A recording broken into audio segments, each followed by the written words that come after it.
ये आकाशवाणी पटना है। अब आप अभिषेक दास से प्रादेशिक समाचार सुनिए। पहले मुख्य समाचार। राज्य सरकार ने कोरोना संक्रमण के मामलों में लगातार आ रही कमी को देखते हुए कोविड प्रतिबंधों में और छूट दी। मंदिर, मस्जिद समेत सभी धार्मिक स्थल कल से खुल जाएंगे। विश्वविद्यालय, कॉलेज और स्कूलों को प्रतिदिन खोलने की दी गई अनुमति। दुकानें और शॉपिंग मॉल भी अब सामान्य रूप से खुल सकेंगे। रात्रि कर्फ्यू की व्यवस्था समाप्त। नेपाल के जलग्रहण क्षेत्र और उत्तर बिहार में हो रही लगातार बारिश से बाढ़ प्रभावित क्षेत्रों की स्थिति और बिगड़ी। पश्चिम चंपारण के वाल्मीकिनगर टाइगर रिजर्व में गंडक नदी का पानी फैला। और केंद्र सरकार ने गन्ने का लाभकारी मूल्य बढ़ाकर 290 रुपये प्रति क्विंटल किया। देश भर में 18 वर्ष से अधिक आयु वर्ग के लोगों के लिए सरकारी केंद्रों पर निःशुल्क कोविड टीकाकरण अभियान जारी है। युवाओं से आग्रह है कि कोविड से बचाव का टीका अवश्य लगवाएं और अन्य लोगों को भी इसके लिए प्रोत्साहित करें। जब तक आवश्यक न हो घर से बाहर न निकलें और 3 सरल उपायों का पालन करें। मास्क लगाएं, 2 गज की सुरक्षित दूरी बनाए रखें, हाथ और मुंह साफ रखें। साथ ही कोविड से संबंधित जानकारी प्राप्त करने और मार्गदर्शन के लिए लोग राष्ट्रीय हेल्पलाइन नंबर 1075 पर संपर्क कर सकते हैं। बिहार सरकार के हेल्पलाइन नंबर 104 पर भी जानकारी प्राप्त की जा सकती है। अब समाचार विस्तार से। राज्य सरकार ने कोरोना संक्रमण के मामलों में लगातार आ रही कमी को देखते हुए कोविड प्रतिबंधों में और छूट दी है। सभी दुकानों, प्रतिष्ठानों, मॉल और उद्यान को सामान्य रूप से खोलने की अनुमति दे दी गई है। मंदिर, मस्जिद, गुरुद्वारा और गिरिजाघर समेत सभी धार्मिक स्थलों को भी खोलने की अनुमति मिल गई है। रात्रि कर्फ्यू की व्यवस्था समाप्त कर दी गई है। मुख्यमंत्री नीतीश कुमार की अध्यक्षता में आपदा प्रबंधन समूह की हुई बैठक में इस संबंध में निर्णय लिया गया। नए प्रावधान कल से लागू हो जाएंगे और 25 सितंबर तक प्रभावी रहेंगे। एक रिपोर्ट। सभी विश्वविद्यालय, कॉलेज, तकनीकी शिक्षण संस्थान और 1ली से 12वीं तक के स्कूल अब सामान्य रूप से खुलेंगे। छात्रों को ऑनलाइन माध्यम से शिक्षण की व्यवस्था का विकल्प भी उपलब्ध कराया जाएगा। परीक्षाओं का आयोजन कोविड अनुकूल व्यवहार और मानक संचालन प्रक्रिया के तहत किया जाएगा। वहीं cinema hall, club, gym, swimming pool, restaurant और भोजनालय पूर्व की तरह 50% क्षमता के साथ ही खुल सकेंगे। क्लब, जिम, स्विमिंग पूल और स्पोर्ट्स कॉम्प्लेक्स में सिर्फ कोविड रोधी टीका लगवा चुके लोगों को ही प्रवेश दिया जाएगा। सभी प्रकार के सामाजिक, राजनीतिक, मनोरंजन, खेलकूद, सांस्कृतिक और धार्मिक आयोजन जिला प्रशासन की अनुमति से अपेक्षित सावधानियों के साथ आयोजित किए जा सकेंगे। हालांकि जिला प्रशासन को इन आयोजनों में शामिल होने वाले लोगों की अधिकतम संख्या निर्धारित करने के लिए अधिकृत किया गया है। विवाह समारोह में डीजे और बारात की अनुमति नहीं दी गई है। विवाह की पूर्व सूचना स्थानीय थाने को कम से कम 3 दिन पूर्व देनी होगी। अंतिम संस्कार और श्राद्ध कार्यक्रम के आयोजन में मानक प्रक्रिया का पालन करना अनिवार्य होगा। समाचार कक्ष से कल्पना झा। जिन राज्यों से कोरोना के अधिक मामले सामने आ रहे हैं, उन राज्यों से आने वाले यात्रियों की जांच के लिए स्वास्थ्य विभाग विशेष व्यवस्था सुनिश्चित करेगा। कोविड की तीसरी लहर की आशंका के मद्देनजर प्रदेशवासियों को कोविड अनुकूल व्यवहार के साथ सावधानी बरतने की सलाह दी गई है। केंद्रीय मंत्रिमंडल ने गन्ने का लाभकारी मूल्य बढ़ाकर 290 रुपये प्रति क्विंटल कर दिया है। खाद्य और सार्वजनिक वितरण मंत्री पीयूष गोयल ने कहा कि मंत्रिमंडल के इस फैसले से 5 करोड़ गन्ना किसानों को लाभ होगा। श्री गोयल ने कहा कि इस फैसले का लाभ चीनी मिलों के 5 लाख कामगारों और उनसे जुड़ी गतिविधियों में शामिल लोगों को भी मिलेगा।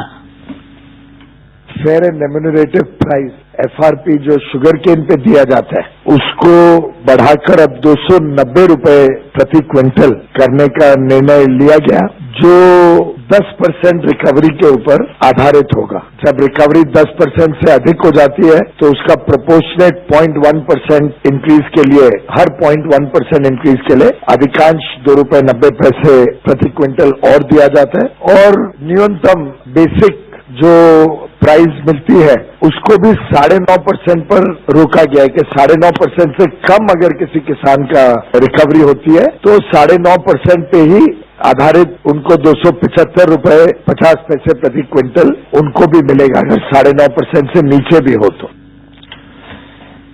नेपाल के जलग्रहण क्षेत्र और उत्तर बिहार में हो रही लगातार बारिश से बाढ़ प्रभावित क्षेत्रों में स्थिति और गंभीर हो गई है। पश्चिम चंपारण जिले में एक बार फिर बाढ़ का खतरा मंडराने लगा है। वाल्मीकिनगर गंडक बराज से आज 1,67,000 क्यूसेक पानी छोड़े जाने से गंडक नदी के जलस्तर में तेजी से वृद्धि हो रही है। नदी के उफान से वाल्मीकिनगर टाइगर रिजर्व में पानी फैलने लगा है। इधर समस्तीपुर में हो रही भारी बारिश के कारण बाढ़ प्रभावित इलाकों में स्थिति और गंभीर हो गई है। हमारे संवाददाता ने बताया कि गंगा नदी के जलस्तर में कमी के बावजूद जिले के मोहीउद्दीन नगर, विद्यापति नगर और मोहनपुर प्रखंडों के 30 गांवों में बाढ़ का पानी अब तक फैला हुआ है। वहीं अररिया जिले के सिकटा प्रखंड में नूना नदी के उफान पर रहने के कारण निचले क्षेत्रों में बाढ़ का खतरा उत्पन्न हो गया है। दूसरी तरफ गंगा, सोन और पुनपुन नदी के जलस्तर में कमी आने से पटना समेत दक्षिण बिहार के बाढ़ प्रभावित क्षेत्रों में हालात धीरे धीरे सामान्य हो रहे हैं। हालांकि शेखपुरा जिले में हरोहर नदी का जलस्तर कम होने के बावजूद बाढ़ प्रभावित इलाकों में लोगों की समस्याएं अब भी कम नहीं हुई हैं। मौसम विभाग ने अगले 24 घंटों के दौरान उत्तर बिहार के अधिकांश स्थानों और दक्षिण बिहार के कुछ स्थानों पर हल्की से मध्यम बारिश की संभावना जताई है। मौसम विज्ञान केंद्र पटना की वैज्ञानिक आरती गुप्ता ने बताया कि उत्तर बिहार में कुछ स्थानों पर भारी बारिश भी हो सकती है। आज का मानसून ट्रफ रेखा हिमालय की तराई होकर गुजर रही है। इन मौसमी कारक के प्रभाव से उत्तर बिहार के अधिकांश हिस्से में एवं दक्षिण बिहार के कुछ हिस्सों में हल्की से मध्यम स्तर की वर्षा, आकाशीय बिजली एवं मेघ गर्जन की संभावना है। वहीं उत्तर बिहार के पश्चिमी चंपारण, पूर्वी चंपारण, गोपालगंज, मधुबनी, अररिया एवं किशनगंज में भारी वर्षा की चेतावनी है। इधर पिछले 24 घंटों में कटिहार जिले के कदवा में सबसे अधिक 100 मिलीमीटर बारिश दर्ज की गई। प्रादेशिक समाचार आप आकाशवाणी पटना से सुन रहे हैं। और अब आजादी का अमृत महोत्सव प्रश्नोत्तरी प्रतियोगिता के अंतर्गत आज का सवाल।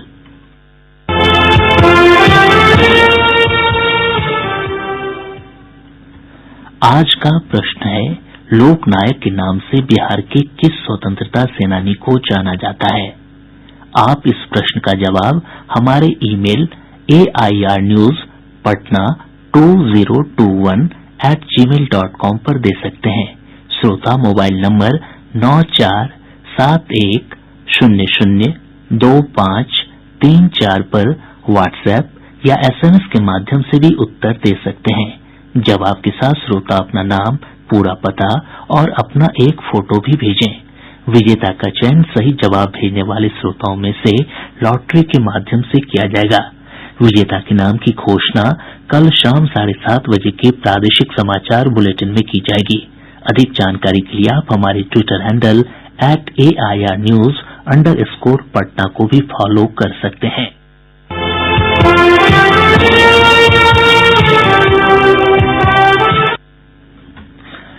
आजादी का अमृत महोत्सव के आइकॉनिक सप्ताह के तहत पत्र सूचना कार्यालय पीआईबी पटना द्वारा बिहार के गुमनाम स्वतंत्रता सेनानी विषय पर वेबिनार आयोजित किया गया। वेबिनार में 93 वर्षीय स्वतंत्रता सेनानी श्री मुंशी सिंह ने सिवान के महाराजगंज में भारत छोड़ो आंदोलन पर प्रकाश डालते हुए कहा कि उस समय लोगों में देश सेवा के लिए एक विशेष जुनून था। केंद्र सरकार देश भर में स्कूल शिक्षकों का प्राथमिकता के आधार पर टीकाकरण के लिए इस महीने के अंतिम सप्ताह में 2 करोड़ अतिरिक्त टीके उपलब्ध कराएगी। स्वास्थ्य सचिव राजेश भूषण ने बताया कि इसके लिए राज्यों को emergency Covid response package fund का उपयोग करने की सलाह दी गई है। इस बीच केंद्रीय स्वास्थ्य और परिवार कल्याण मंत्री मनसुख मांडविया ने राज्यों और केंद्र शासित प्रदेशों से अपने सभी स्कूलों के शिक्षकों को प्राथमिकता के आधार पर टीका दिए जाने का आग्रह किया है। प्रदेश में अब तक 3 करोड़ 34 लाख से अधिक लोगों को कोविड से बचाव के टीके दिए जा चुके हैं। आज लगभग 4.5 लाख लोगों का टीकाकरण किया गया। इनमें से 55,37,000 से अधिक लाभार्थी टीके की दोनों डोज ले चुके हैं। इधर देश भर में 60 करोड़ से अधिक लोगों का टीकाकरण किया जा चुका है।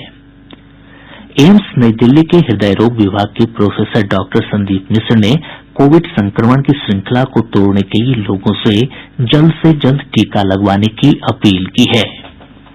ज्यादा से ज्यादा लोग समझ गए कि फायदा है टीका लगाने का। फायदा ये नहीं है सिर्फ कि हमारे को ये इन्फेक्शन से बचाता है, बल्कि दूसरी बहुत बड़ी बात जो अब सामने आ रही है और काफी कम लोगों में ही जिसने वैक्सीन लगाई उनको नॉट ओनली इन्फेक्शन से बचाव हुआ बल्कि उनको सीरियस बीमारी से जो बचाव हुआ है वो एक बहुत बड़ी बात है। और तीसरी चीज है कि हर्ड इम्यूनिटी में भी मदद मिली है। तो वैक्सीन का सिर्फ एक यही फायदा नहीं है कि वो इन्फेक्शन बचाता है, पर उससे भी ज्यादा बड़ा फायदा ये है कि अगर हो भी जाता है इन्फेक्शन तो बहुत सीरियस बीमारी और डेथ वगैरह से तो बहुत अच्छा प्रोटेक्शन मिल जाता है इस वैक्सीन की वजह से।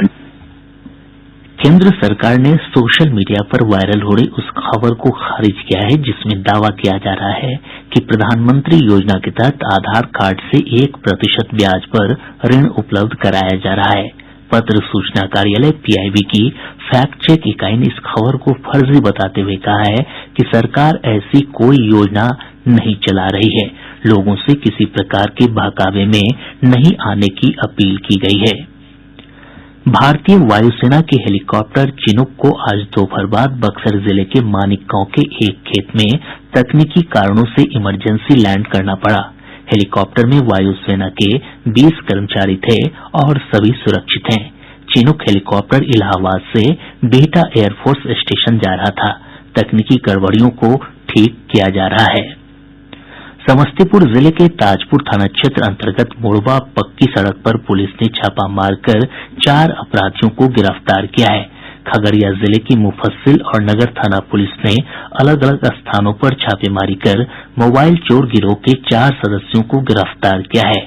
औरंगाबाद में रसोई गैस उपभोक्ताओं को पाइपलाइन के जरिए रसोई गैस उपलब्ध कराने के लिए पंजीयन का काम शुरू हो गया है। आप श्रोताओं की सुविधा के लिए आजादी का अमृत महोत्सव प्रश्नोत्तरी प्रतियोगिता का सवाल हम फिर से दोहरा रहे हैं। आज का सवाल है, लोक नायक के नाम से बिहार के किस स्वतंत्रता सेनानी को जाना जाता है? अधिक जानकारी के लिए सुनते रहिए आकाशवाणी समाचार।